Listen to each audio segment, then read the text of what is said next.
করব না। আমি আবারও আমার বক্তব্য স্পষ্ট করছি এবং সরকারকে স্পষ্টভাবে আমি আমার বার্তা পৌঁছে দিচ্ছি, সেটা হলো এই যে আপনারা যদি রাষ্ট্রীয় সকল শক্তি নিয়ে বঙ্গবন্ধু অথবা গোটা দেশকে ভাস্কর্যময় করে তুলবার চেষ্টা করেন, আপনারা যদি মূর্তিতে দেশের মোড়গুলোকে ছেয়ে ফেলেন, যদি ঢাকার শহর মসজিদের শহরের এই পরিচিতি মুছে ফেলে এটাকে যদি আপনারা ভাস্কর্য বা মূর্তির শহর বানান, আপনারা এক গালগল্প তৈরি করেছেন যে ভাস্কর্য এবং মূর্তির মধ্যে পার্থক্য রয়েছে। ভাস্কর্য এবং মূর্তির মধ্যে পার্থক্য রয়েছে বাংলা ভাষার কোনো অভিধান থেকে এই কথা প্রমাণ করতে পারবেন না। হ্যাঁ, যেটা আপনারা বলতে পারেন সে কথাটুকু আমাদের কাছ থেকে শুনে রাখুন, সেটি হলো ভাস্কর্য এবং প্রতিমার মধ্যে পার্থক্য রয়েছে। ভাস্কর্য এবং মূর্তির মধ্যে কোনো পার্থক্য নেই। ভাস্কর্য যা, মূর্তিও তা। হ্যাঁ, পার্থক্য যদি থেকে থাকে সেটা হলো ভাস্কর্য এবং প্রতিমার মধ্যে পার্থক্য আছে। আপনারা এই কথা বলুন যে আমরা প্রতিমা বানাচ্ছি না, কিন্তু আপনারা কেন এই কথা বলেন যে আমরা মূর্তি বানাচ্ছি না? এটা স্পষ্ট একটা মিথ্যাচার, মানুষের সাথে প্রতারণার সামিল, জনগণকে ধোঁকা দেওয়ার নামান্তর। এটি সরকারের বিভিন্ন দায়িত্বশীল মহল থেকে কথা আসছে। এটি ভাষাগত একটি অজ্ঞতার পরিচায়ক। একটি ভাস্কর্য এবং মূর্তি এক এবং অভিন্ন জিনিস। তবে হ্যাঁ, কিছুটা তার পার্থক্য তারতম্য থাকলে রয়েছে ভাস্কর্য এবং প্রতিমার মধ্যে। আপনারা হয়তো প্রতিমা বানাচ্ছেন না, কিন্তু ইসলামের 4 মাযহাব, এমনকি আজকে যেই দালাল মহলকে তৈরি করে মিডিয়ার সামনে তাদেরকে যে বক্তব্য দেওয়া হচ্ছে যে ভাস্কর্যের ব্যাপারে ইসলামের কোনো আপত্তি নেই, আমি শপথ করে বলতে পারি, দ্ব্যর্থহীনভাবে ওপেন চ্যালেঞ্জ ঘোষণা করতে পারি যে যতগুলো স্কুল অফ থট রয়েছে, যারা ইসলামের ন্যূনতম ইসলামের সাথে সম্পৃক্ততা রয়েছে, কোরআন সুন্নাহকে অনুসরণ করে, এমনকি বেরেলভি জামাত যারা রয়েছে, আহলে সুন্নাহ ওয়াল জামাত নামে বাংলাদেশে যারা কাজ করছে, সেই সুন্নি অথবা আপনি বেরেলভি যেই বলেন, আহলে হাদিস, সালাফি বলেন, হানাফি বলেন, যে কোনো মহলের আলেম সমাজের কাছ থেকে আপনারা এই ফতোয়া আনেন। আপনারা বাংলাদেশের গ্রহণযোগ্য আলেম ওলামায়ে কেরাম, বিশেষ করে যাদেরকে সরকারও গণ্য করে থাকেন, সমীহ করে থাকেন, হযরত মাওলানা ফরিদুদ্দীন মাসউদ সাহেবকে জিজ্ঞাসা করেন, মাওলানা মুফতি রুহুল আমিন সাহেব গহরডাঙ্গা, ওনাকে জিজ্ঞাসা করেন যে ভাস্কর্যের যে নামে মূর্তির বানানোর এই যে বৈধতা, এটি কোরআন সুন্নাহর দৃষ্টিতে একচুল পরিমাণ কোনো বৈধতা রয়েছে কিনা। বরং হাদিসের মধ্যে স্পষ্টভাবে বলা হয়েছে যে ইন্না আশাদ্দান নাসি আযাবান ইয়াউমাল কিয়ামাতি আল মুসাফফিরুন, ভাস্কর্য নির্মাণ করা কিয়ামতের দিন সবচেয়ে কঠোর শাস্তির উপযোগী একটি অপরাধ। যারা এই কাজ করবে আল্লাহ পাক রব্বুল আলামিন তাদেরকে সবচেয়ে কঠিন সাজা দিবেন। কাজেই মাননীয় প্রধানমন্ত্রী, আপনি আজকে ভাস্কর্য নির্মাতা, আপনি এই ভাস্কর্য নির্মাণের কারণে আপনি যদি এই কাজ থেকে তওবা না করেন এবং এ থেকে যদি আপনি নিজেকে প্রত্যাহার না করেন, তাহলে আল্লাহ রসুলের হাদিসের ভাষ্য অনুযায়ী কথা বলতে বাধ্য যে আপনিও সেই আল্লাহ রসুলের কঠিন ওয়াইদ এবং কঠিন ধমকের সম্মুখীন আপনি হবেন।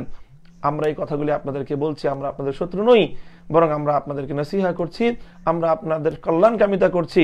আল্লাহ রসুল সাল্লাল্লাহু আলাইহি ওয়াসাল্লাম আমাদেরকে দায়িত্ব দিয়েছেন যে আদ-দীনু আন-নাসিহাতু লিআইম্মাতিল মুসলিমিন ওয়া লিআম্মাতিহিম, যে মুসলিম শাসক বর্গের যদি তারা ভুল করে তাহলে তাদের ভুল শুধরে দেওয়ার জন্য তাদের সম্মুখে হকের কথাগুলো দ্ব্যর্থহীনভাবে বলা, এটি হলো ইমানদারি, এটির নামই হলো দিনদারি এবং এটাই হলো ইসলাম।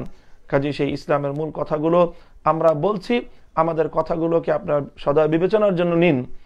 এরপরে যদি আপনারা আমাদের কথা না রাখেন, বরং আপনারা যদি প্রশাসনিক ক্ষমতার বলে, রাষ্ট্রীয় ক্ষমতার বলে, বন্দুকের নলের জোরে, অথবা আপনাদের ওই বামপন্থী রামপন্থী মিত্রদের এই সকল লোকদের তাদের উৎসাহিত করার জন্য ভাস্কর্য যদি এভাবে নির্মিত করেনি, আমরা আপনাদের সঙ্গে যুদ্ধে জড়াবো না, আমরা আইন শৃঙ্খলা পরিস্থিতির বিঘ্ন ঘটাবো না, আমরা রাষ্ট্রের বিরুদ্ধে হয়তো বিদ্রোহ করব না, কিন্তু এটা মনে রাখবেন যে এর কারণে এদেশের আলেম সমাজের কাছ থেকে আপনারা যোজন যোজন দূরে চলে যাবেন।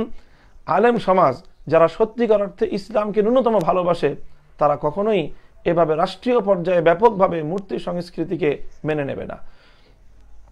কাজেই আমি আবারও বলবো, যদি এদেশের ইসলামপন্থীদের আপনাদের ম্যান্ডেটের প্রয়োজন হয়, এদেশের ইসলামপন্থীদের ভালোবাসা যদি আপনাদের প্রয়োজন হয়, আর ব্যক্তিগত জীবনে আপনারা যদি পরকালে আল্লাহ পাক রব্বুল আলামিনের কাছ থেকে দায় মুক্তি চান, তাহলে অবশ্যই আপনাকে ভাস্কর্য বিরোধী অবস্থানে যেতে হবে। আপনারা বঙ্গবন্ধুর নামে অন্য যে কোনো কিছু তৈরি করতে পারেন যেটাতে ইসলামের কোনো দ্বিমত নেই, বা ইসলামের পক্ষ থেকে এবং মুসলিম জাতিসত্তার পক্ষ থেকে, এবং বিশেষ করে শায়েরে ইসলাম ইসলামের যে পরিচায়ক বিষয়গুলো সেই শিয়ারে ইসলামের উপর কোনো আঘাত আসে না।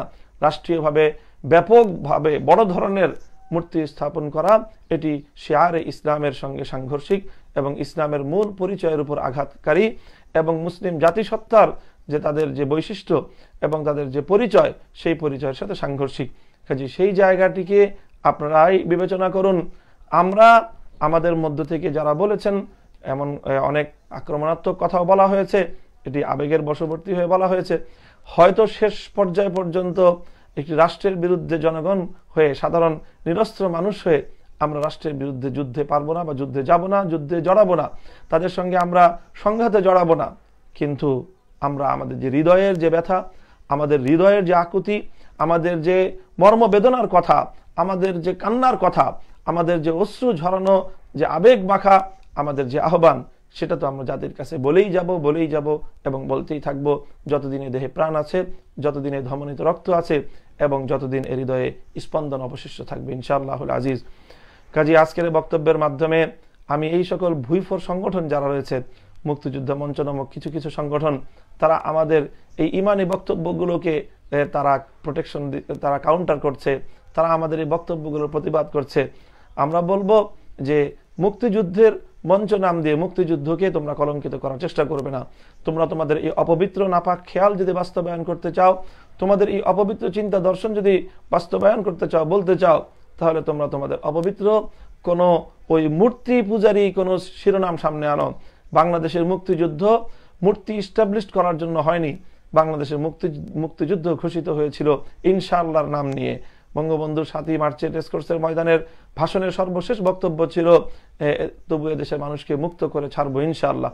ইনশাআল্লাহর ভিত্তিতে যে দেশটা মুক্ত এবং স্বাধীন হলো, সেই মুক্তিযুদ্ধের চেতনা নিয়ে তোমরা ইনশাআল্লাহ বিরোধী, বিসমিল্লাহ বিরোধী, একত্ববাদ এবং তাওহীদ বিরোধী চেতনা বাস্তবায়ন করার জন্য তোমরা মাঠে নামবে।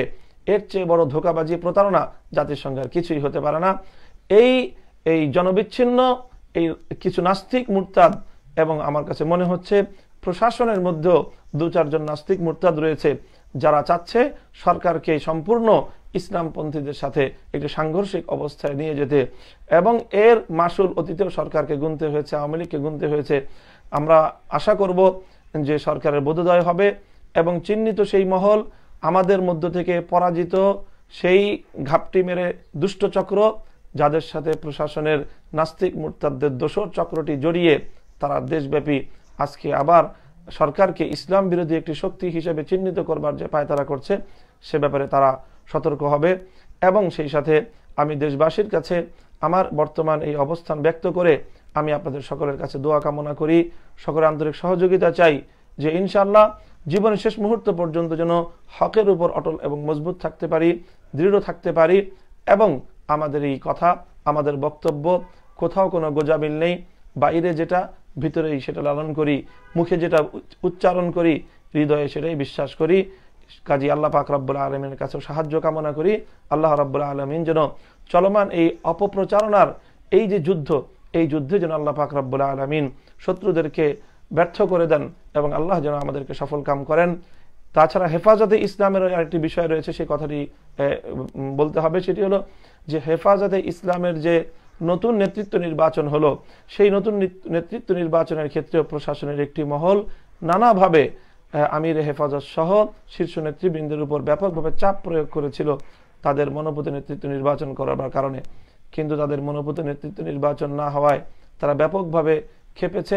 আমরা তাদেরকে বলবো যে ভাই, আপনারা বোঝার চেষ্টা করেন, হেফাজতে ইসলাম তো সরকারের কোনো অঙ্গ সংগঠন নয়।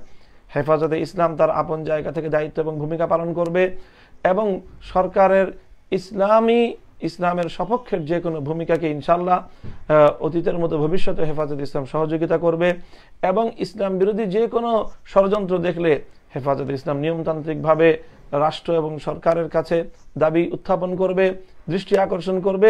এবং আমরা আশা করি শাইখুল ইসলাম আল্লামা আহমদ শফি রহমতুল্লাহ আলাইহির জীবনের অন্তিম সময় পর্যন্ত যেভাবে মাননীয় প্রধানমন্ত্রী সহ সরকার তাকে সমীহ করেছেন এবং তার পরামর্শ এবং দিক নির্দেশনাগুলোকে আন্তরিকভাবে গ্রহণ করেছেন, ভবিষ্যতেও বর্তমান আমির হেফাজত আল্লামা জুনায়েদ বাবু নগরী সহ আমরা সরকারের এই ধরনের যে কোনো ক্ষেত্রে দিক নির্দেশনা দেব, পরামর্শ দেব, এবং আমরা আমাদের যেই সাংবিধানিক অধিকার অনুযায়ী আমরা রাজপথেও দাবি দাওয়া শান্তিপূর্ণভাবে আমরা আমাদের দাবি দাওয়াগুলো উত্থাপন করব। কাজেই এই বিষয়ে হেফাজতকে নিয়ে অতিরিক্ত মাথা না ঘামানোর জন্যই আমরা সংশ্লিষ্ট সকল মহলকে এবং অতিমাত্রায় খুব দুশ্চিন্তাগ্রস্ত না হওয়ার জন্য আমরা সকল মহলকে আহ্বান জানাবো। হেফাজত যেভাবে 2013 সালের যেই চেতনা থেকে প্রতিষ্ঠিত হয়েছিল, আগামী দিনেও হেফাজতে ইসলাম ইনশাল্লাহ সে ধারাই পরিচালিত হবে। আল্লাহ পাক রব্বুল আলামিন আমাদের সকল কার্যক্রমকে আল্লাহর দ্বীনের জন্য কবুল করেন। দেশ, জাতি এবং ইসলাম একই সূত্রে গাথা। আমাদের এই কার্যক্রমগুলো যদি সফল হয়, বাংলাদেশ সফল হবে, বাংলাদেশের জাতি তারা সফলতার দিকে অগ্রসর হবে এবং ইসলাম এদেশে ইনশাআল্লাহ গৌরব নিয়ে টিকে থাকবে। আল্লাহ পাক রব্বুল আলামিন আমাদের সকলকে তৌফিক দান করুন। প্রিয় দর্শক, দীর্ঘ সময় পর্যন্ত আপনার এই লাইভ প্রোগ্রামে বহু মানুষ এখানে সম্পৃক্ত থেকেছেন। তাদের সকলকে আজকের এই লাইভ প্রোগ্রামে সম্পৃক্ত থাকার জন্য, সংযুক্ত থাকার জন্য, ধৈর্য ধরে সময় দেওয়ার জন্য অভিনন্দন এবং শুকরিয়া জ্ঞাপন করে আমার এই বক্তব্য এখানেই শেষ করছি। ওয়া আখিরু দাওয়ানা আলহামদুলিল্লাহি রাব্বিল আলামিন। ওয়াসসালামু আলাইকুম ওয়া রাহমাতুল্লাহ।